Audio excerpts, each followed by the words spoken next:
Ejo ku itariki zirindwi niho humvishije inkuru ibabaje mu Rwanda ivuga yuko ko Uzayiramba Karasira Aimable yitabye Imana, akaba ngo yarazize kuba yaranyweye imiti myinshi cyane, akaba ariyo yamwambuye ubuzima. Ese nawe warabyizeye ko Aimable yiyahuye kubera yuko yari akatiwe igifungo cy'imyaka 5? Nawe tekereza ko waba uri kwishimira kuba igifungo cyawe ukirangije ugiye kwiyahura? Hari abantu benshi cyane bagiye bapfa muri ubwo buryo, benshi cyane harimo nka Jay Polly, hakabamo ba Kizito Mihigo n'abandi benshi cyane. Iyumvire nawe. Kanda ku ibuto ya subscribe, wibuke no kuba wakora ku nzogera kugira ngo tujye tubana muri ibi biganiro. Njye tugiye kubana Kwizera Jean de Dieu. Komeza kugira ibihe byiza cyane.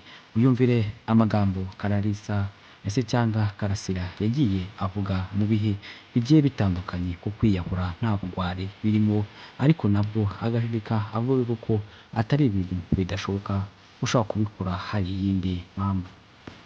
Kwiyahura biramutse byemewe mu gihugu runaka urimo tureka kuvuga hano, biramutse byemewe ahantu waba uri, wakwiyahura? Nanaritinyutse ni ibintu bibiri.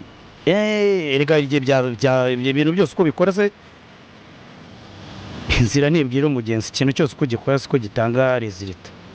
Uri na shuwa 100% nabikora. Nakwiyahura ngo rwose ngo nakwiyahura nta kibazo bifite, ariko wumvishije ko hari aho yabanje kubihakana ati ntago wakora ikintu kiterekana resulta ndetse ku bandi bantu. Rero urumva ntago yaba yarakoze bino bintu hatewe se cyangwa hari izindi mpamvu. Bivuge koko ngo yanyweye imiti myinshi cyane ngo ikabasha kuba yamwambura ubuzima. Ni nyuma yaho yabikoze mu magana ya saa sita za nijoro ku wa tariki 7.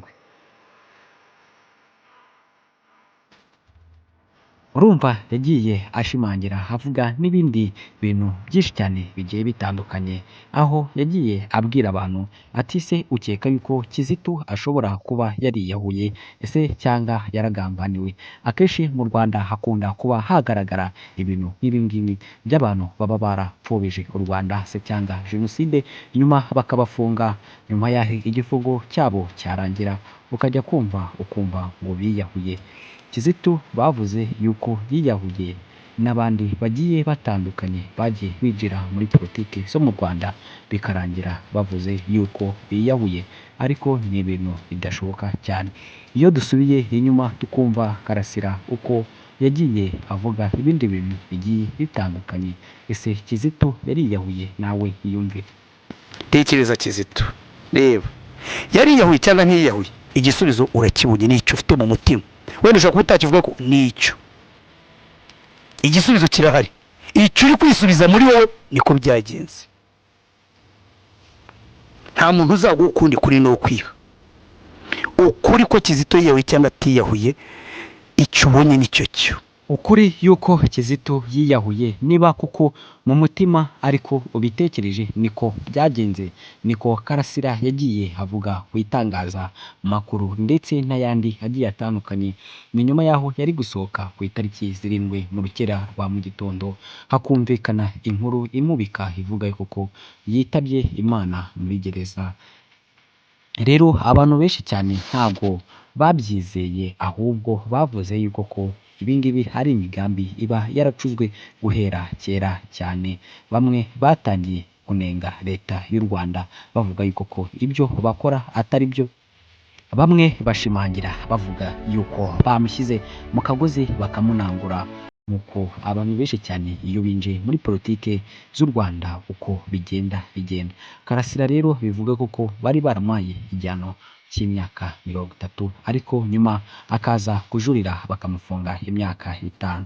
Ubu nibwo rero yarayirangije. Rero ubwo rero akaba aribwo humvikanye inkuru y'incamugongo ivuga yuko yapfuye.